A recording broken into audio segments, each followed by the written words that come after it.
ही मोटियो वरी रमज़ान वा रब मिठे जो ही वॾो एहसान वा रब मिठे जो ही वॾो एहसान वा माह ही मोटियो वरी रमज़ान वा माह ही मोटियो वरी रमज़ान वा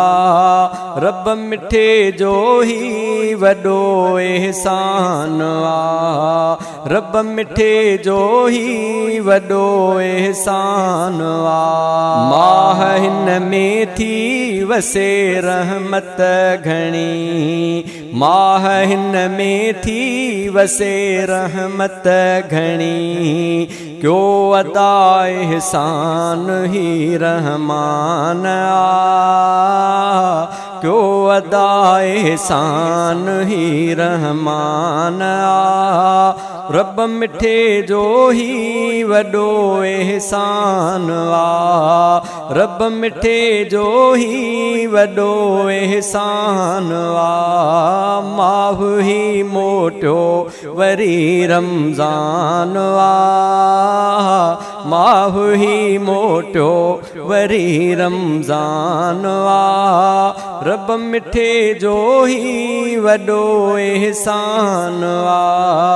रब मिठे जो ही वॾो एहसान वा फर्ज़ हिकिड़ो थियो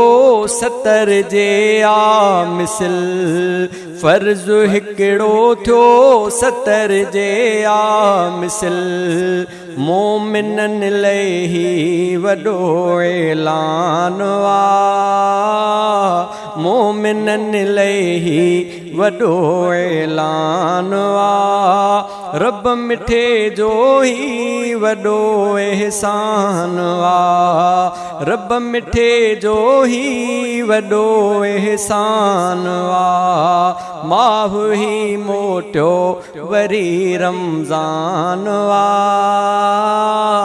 माह ही मोटियो वरी रमज़ान वा रब मिठे जो ही वॾो एहसान वा रब मिठे जो ही वॾो एहसान वा हिकु नफ़िल आहे बराबर फर्ज़ जे हिकु नफ़िल आहे बराबर फर्ज़ जे जिह विञायो वक़्तु सो नादान वा जिह विञायो वक़्तु सो नादान वा रब मिठे जो ही वॾो एहसान वा रब मिठे जो ही वॾो एहसान वा माह ही मोटियो वरी रमज़ान वा माह ही मोटियो वरी रमज़ान वा रब मिठे जो ही वॾो एहसान वा रब मिठे जो ही वॾो एहसान वा बरकतूं आयो खणी इमदाद ही बरकतूं आयो खणी इमदाद ही 30 ॾींहनि जो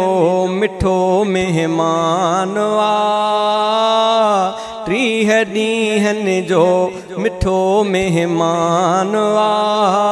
रब मिठे जो ही वॾो एहसान वा